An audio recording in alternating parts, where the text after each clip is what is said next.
Hello, I want to talk about the Arranger track in Cubase. I have a sequence open here. This is a demo actually from Cubase, one of the Cubase demos. And this top track here is the Arranger track.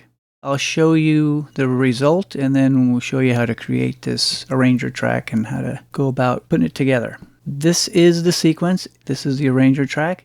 This is the activate button. So if I turn this off, when it plays, it's just going to play normally from left to right through the timeline.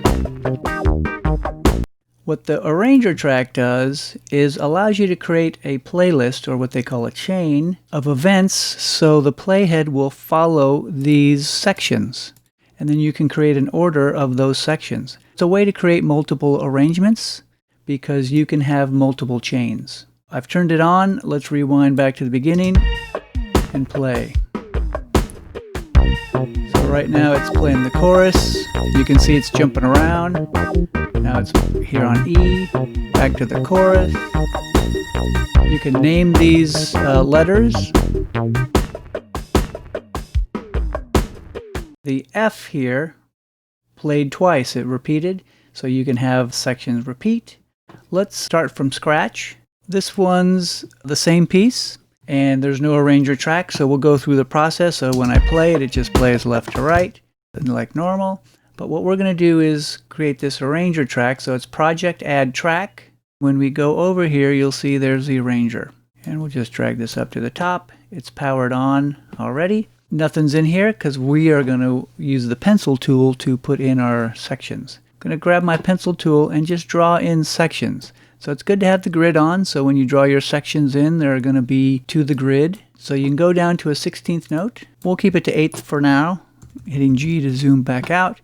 With the pencil tool, I can click in here and start making some sections that I might want.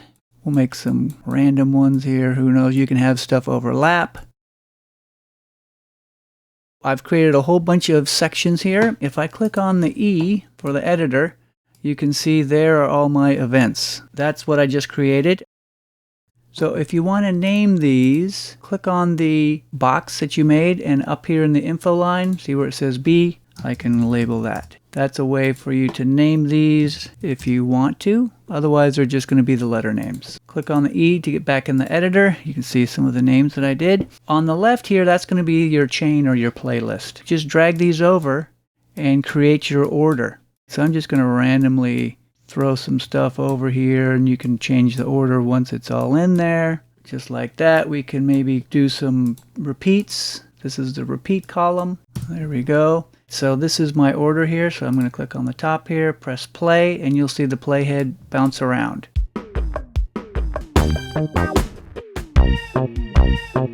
It's really kind of a cool way to try out different arrangements without actually moving all your tracks around.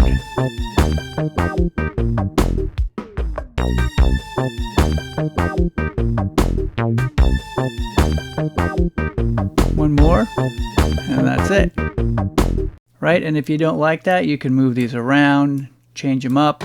The other cool thing I like about the Arranger is if you're doing pieces where you need a certain length for music licensing or whatever, this will tell you your song time. So if I need a 30-second cue, I can add a couple more of these, and now I got it at 30 seconds, right there.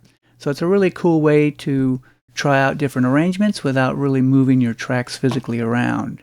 We should be able to create another chain right here, and then you can try out different stuff. If you want something real short, there you go, 6.7. How about a 10-second cue?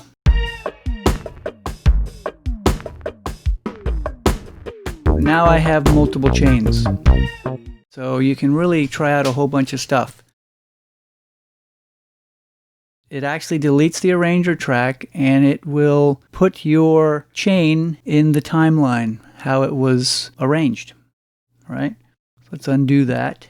Go back in there. So that's this window here. So if you want to keep your Arranger track, just check that box there and hit flatten, and then it will change it into the left to right timeline, how the chain was, and then just deactivate it because now you have it set here.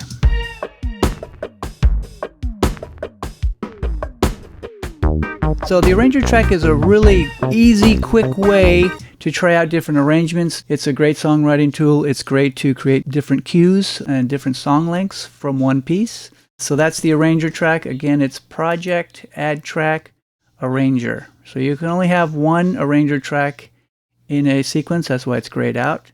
All right. Talk to you later.